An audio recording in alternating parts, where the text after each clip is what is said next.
Hey, this is Darren Fife, and you're about to learn how to use a knitting board.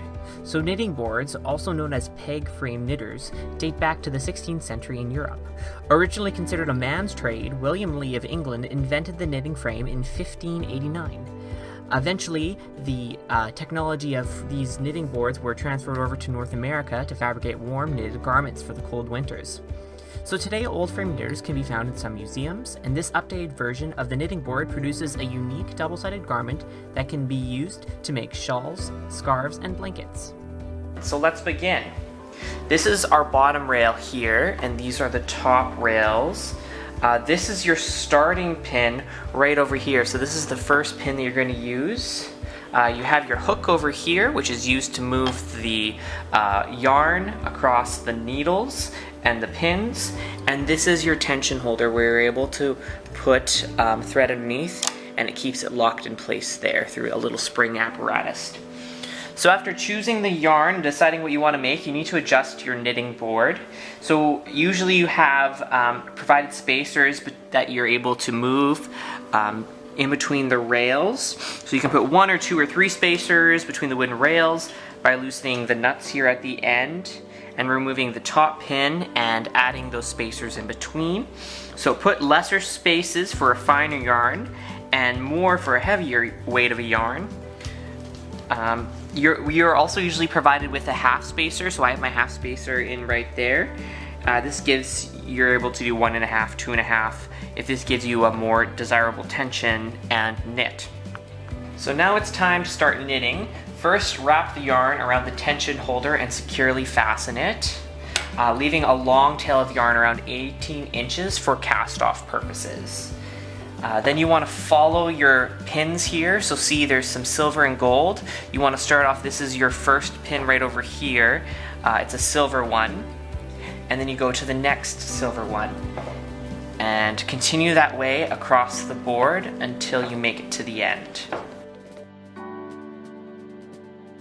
When you get to this point, you're going to go across to the gold pins, and now you're going to go back along the board and go through the gold pins.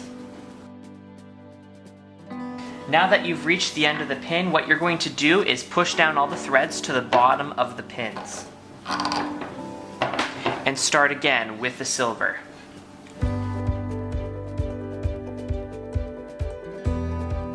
And back again through the gold. Secure the yarn on the tension holder, making sure you do not release your starting end yet. You want to make sure both of those threads are locked in the tension holder. You're now ready to move to your knit, to your first row. Beginning on the bottom right-hand corner of your board, using your knitting hook, lift the bottom row over the top pin, like so. You want to continue along the bottom row all the way across.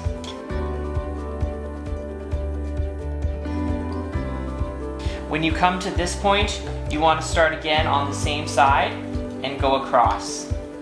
You'll have a little loop here, but that's okay. You'll need that later for cast-off purposes.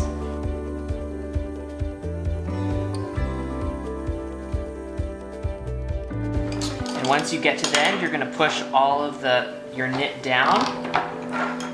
And once again, you're going to go through your silver and then back through your gold and then start again here and flip it over.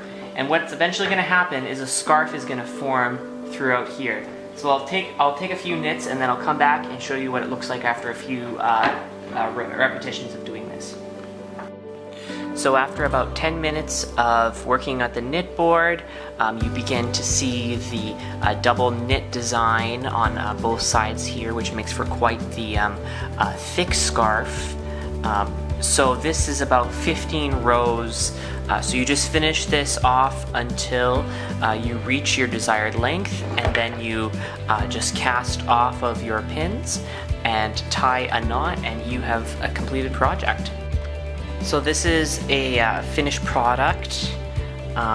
So you can see the design of the double knit throughout. Just a tip for lefties: to work left-handed, turn your board so that your tension holder is at the bottom of the board.